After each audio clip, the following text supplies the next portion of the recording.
Hello class! Welcome back to our channel. So for today's video, our topic is all about the nature of the roots of quadratic equations using discriminant.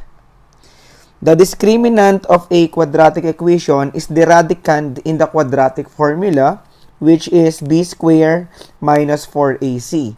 So ito yung gagamitin nating formula guys to determine the discriminant of the quadratic equation. So, ang first step natin dito is to identify the values of A, B, and C. And then, isa-substitute natin guys dito sa ating formula. Okay? So, the following are to be considered in determining the nature of the roots of the quadratic equation. If the discriminant is equal to 0, yung roots natin ay 2 equal real roots. Okay? Then, if the discriminant is greater than 0, we have 2 unequal real roots. Then, if the discriminant is less than 0, we have 2 unequal imaginary roots. Ibig sabihin, wala tayong real roots kapag yung ating discriminant ay less than 0. Nakuha? So, let's proceed to our first example.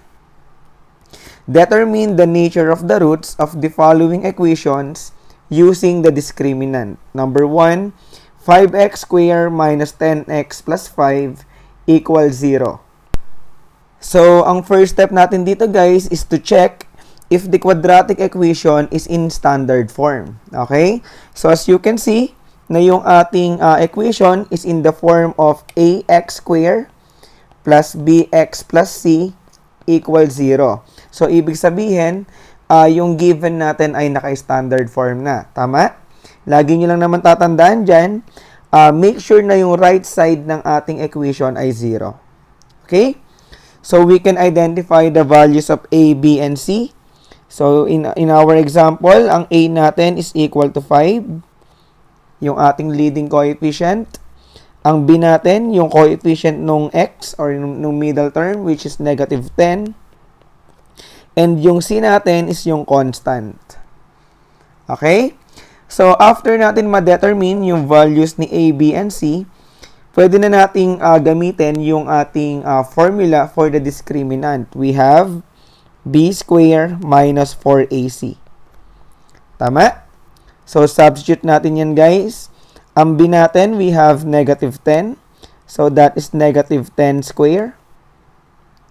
Minus 4. Yung 4 dito guys, that is constant. Okay? Then yung A natin, ang value ng A natin is 5 times C, which is also positive 5. Tama? So, simplify natin yung ating equation. So, negative 10 squared, that is positive 100. Negative 10 times negative 10. And then, minus 4 times 5, we have 20. Then, times ulit natin by 5. 20 times 5, that is positive 100. Okay, then combine natin to guys. We have 100 minus 100, that is 0. Okay? So, ito ngayon guys, yung value ng ating discriminant. So, since the discriminant is 0, ano ngayon yung nature ng ating root? So, that is, we can say that there are 2 equal real roots. Okay? So, ang roots ng ating quadratic equation, dito sa equation y ay 2 equal real roots. Ibig sabihin, magkaparehas yung roots ng ating quadratic equation. Okay? So, let's proceed to example number 2. We have x squared minus 4x equals 0. So, since yung right side ng ating quadratic equation ay 0 na, ibig sabihin, yung equation natin ay naka-standard form na. Tama? So, identify natin yung value ni A, B, and C. So, we have A equals 1. So, tandaan, pagka invisible yung ating leading coefficient, understood yan na 1. Okay? Then, ang b natin is yung kasama ni x, which is negative 4. Then, kung mapapansin nyo, nawawala yung ating constant, so understood yan na 0. Nakuha ba, guys? So, now, after identifying the values of a, b, c, we can now evaluate the b square minus 4ac, yung ating discriminant formula. So, substitute natin yan, guys. Ang b natin dito, we have negative 4. Tama? So, that is negative 4 square.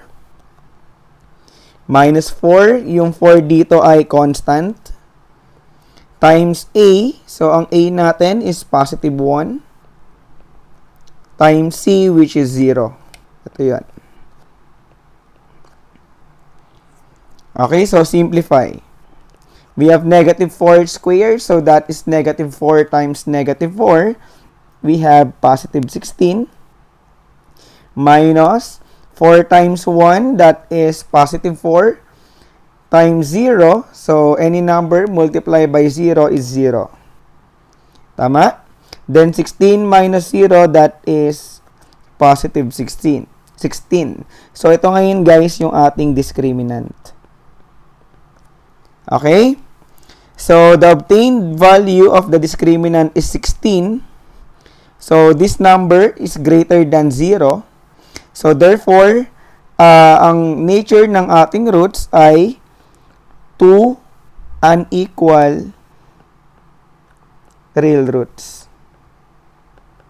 Okay? So, ito ngayon, guys, yung ating final answer. Nakuha ba? So, now, let's proceed to number 3. So, we have x squared equals negative 2x minus 5. So, again, first, i-check natin kung yung ating quadratic equation ba is in standard form. So, dito, kung mapapansin nyo, yung right side ng ating quadratic equation ay hindi 0.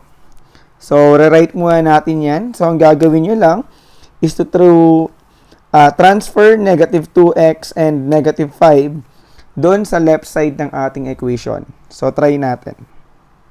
So, we have x squared, bring down. So, negative 2x, pag nilipat sa left side, magiging positive 2x. Negative 5, transfer natin sa left side, we have positive 5, then equal to 0. Okay? So, dito guys, we can now identify the values of a, b, and c. So, ang a natin dito, yung ating leading coefficient, since invisible siya, so understood yan na 1. Ang b natin, we have positive 2. Then, ang c, yung constant, which is 5. Okay?